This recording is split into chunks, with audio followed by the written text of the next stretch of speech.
Berita F1 hari ini, Mattia Binotto akan mengundurkan diri dari perannya sebagai prinsipal tim Ferrari. Mattia Binotto diperkirakan akan mengundurkan diri dari perannya sebagai kepala tim Ferrari menyusul kurangnya kepercayaan dari eksekutif Ferrari, John Elkann. Sebelumnya, kabar tersebut telah beredar mengenai posisi Mattia Binotto di Ferrari selama beberapa minggu. Semenjak seri terakhir di GP Abu Dhabi, berbagai laporan dari media Italia kerap menunjukkan kapan keputusan tersebut akan diketok oleh para petinggi Ferrari. Spekulasi ini sebenarnya tidak mengherankan, mengingat musim ini berjalan bak roller coaster.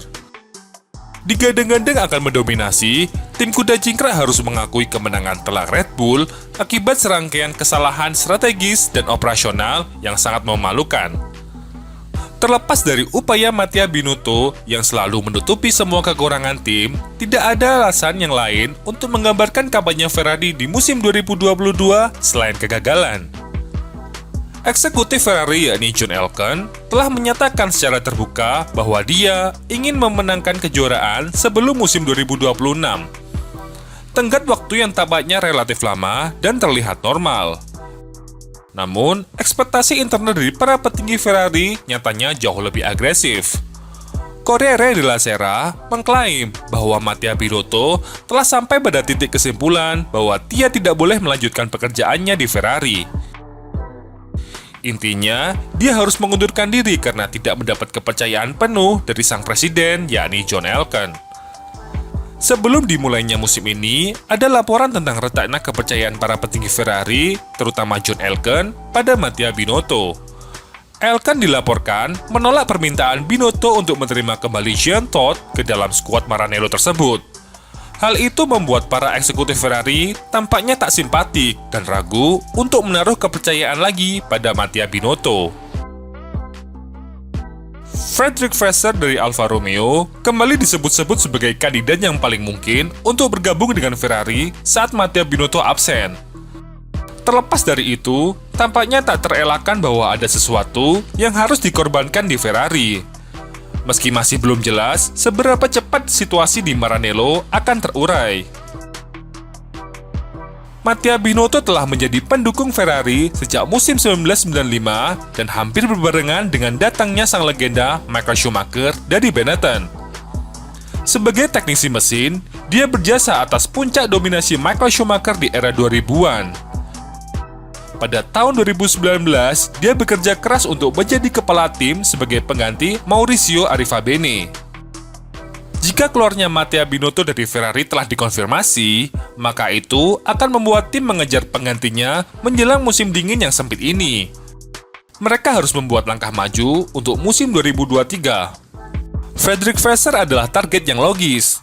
Tetapi, salah satu opsi lainnya adalah menjadikan CEO Ferrari yakni Benedetto Vigna sebagai pengganti sementara untuk mengawasi masalah saat tim fokus pada pertarungan tahun depan.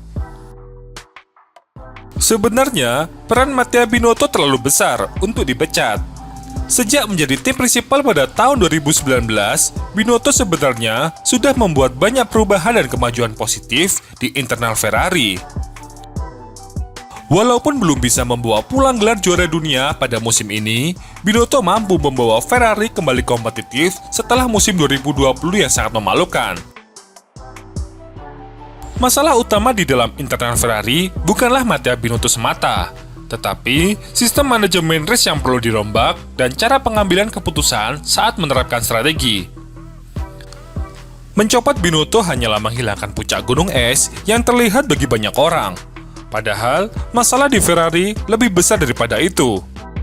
Perlu perombakan pada orang-orang yang menempati posisi krusial dalam manajemen balapan. Walaupun pencopot Binotto bukanlah solusi yang konkret, tetapi pria kelahiran Swiss ini harus diakui selalu menjadi tameng terhadap setiap kesalahan yang diperbuat oleh timnya.